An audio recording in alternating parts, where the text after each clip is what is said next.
अस्सलाम वालेकुम, this is advocate Sabajmal Bhatti and you watching my YouTube channel. तो सबसे पहले आपसे रिक्वेस्ट है कि आप मेरे चैनल को सब्सक्राइब कर लेंगे और वीडियो को बिल्कुल एंड तक वॉच करेंगे। तो बढ़ते हैं आज के टॉपिक की तरफ। तो आज का जो हमारा टॉपिक है वो ये है कि अगर आप पाकिस्तान से बाहर रहते हैं तो किस तरह आप जो है जनरल या स्पेशल पावर ऑफ अटर्नी की जो है वो अटेस्टेशन करवा सकते हैं और किस तरह आप जो है वो डाइवोर्स डीड की जो है वो वेरिफिकेशन करवा सकते हैं या अटेस्टेशन करा सकते हैं। तो बढ़ते हैं आज के टॉपिक की तरफ।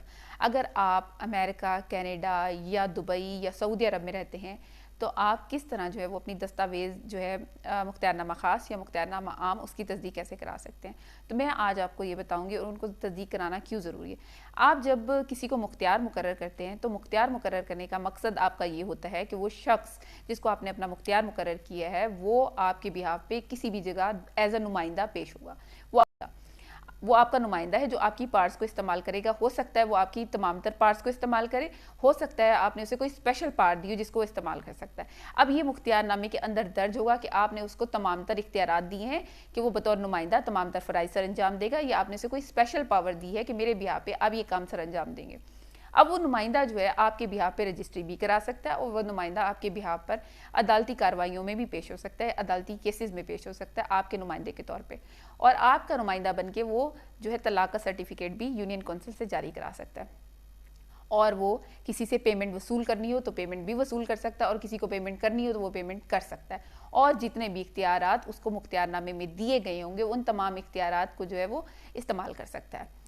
तो आप अगर सऊदीया में या दुबई में रहते हैं या कनाडा या अमेरिका में रहते हैं और आप चाहते हैं कि आप मुख्तियारनामे की जो है वो तस्दीक कराएं तो वो क्या तरीकाकार है। तो मैं आपको तरीकाकार बताती हूँ कि आपने जो है वो जब मुख्तियार किसी को मुकर्रर करना है तो सबसे पहले आपने जो है एक मुख्तियारनामा तहरीर करना है।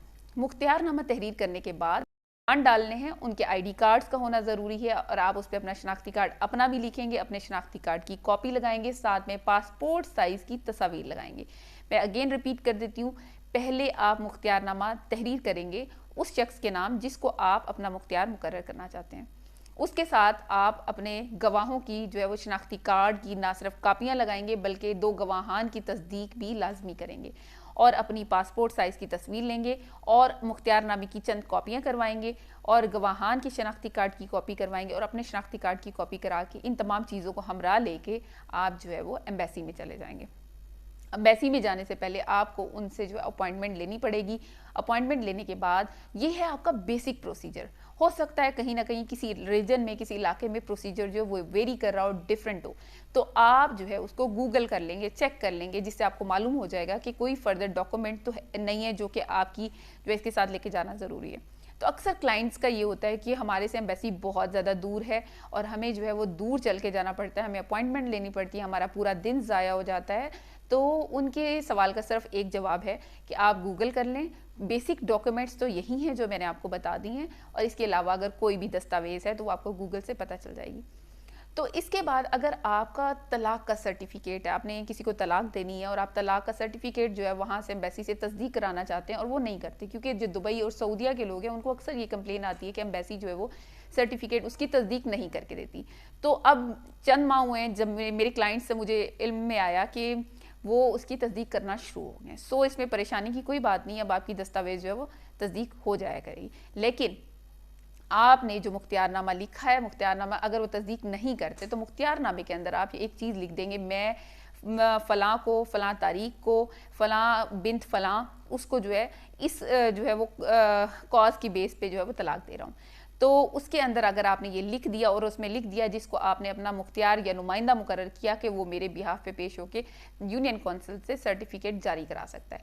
तो अदरवाइज़ अगर वो शख्स जाके यूनियन कौंसिल से या सेक्रेटरी यूनियन कौंसिल से जाकर तलाक का जो है मौसर होने का सर्टिफिकेट जारी करवाता है तो उसको जारी नहीं कर देंगे, क्योंकि वो इस पर एक ऑब्जेक्शन लगाएंगे कि आपने एम्बेसी से इसको तस्दीक नहीं कराया। तो इसलिए ज़रूरी है कि वो फ़िक्रा जो है उसके अंदर लाजमी आ जाए। अगर वो इसके अंदर आ जाता है तो कभी भी इस पर कोई ऑब्जेक्शन नहीं आएगा और ये उसको एम्बेसी भी तस्दीक कर देगी और यूनियन कौंसिल में भी उसको एज अ प्रूफ जो है वो तस्लीम किया जाएगा। तो बढ़ते हैं अब एक और क्वेरी की तरफ, जो ये है कि अगर एक शख्स जो है उसको उसके नाम जो है वो मुख्तियारनामा लिखा गया है तो उसको तस्दीक कैसे कराएगा। तो जी वो फ़ौरन ऑफिस में जाएगा और वहाँ जाके उसकी तस्दीक कराएगा, उसको वेरीफाई कराएगा। तो अगर आपका कोई भी केस इससे रिलेटेड है कि अगर आप अपना पावर ऑफ अटर्नी जनरल या स्पेशल जो है उसकी जो है वेरिफिकेशन कराना चाहते हैं, उसकी अटेस्टेशन करवाना चाहते हैं, अगर आप चाहते हैं कि आपका पावर ऑफ अटर्नी जो है उसकी जो है अटेस्टेशन करवानी है, उसका कोई प्रोसेस है, कोई केस है आपका, या फिर तलाक का सर्टिफिकेट आपने जारी कराना है, या फिर आप तलाक या डाइवोर्स डीड जो है वो तैयार करवाना चाहते हैं, तो आप मेरे नंबर पर रब्ता कर सकते हैं।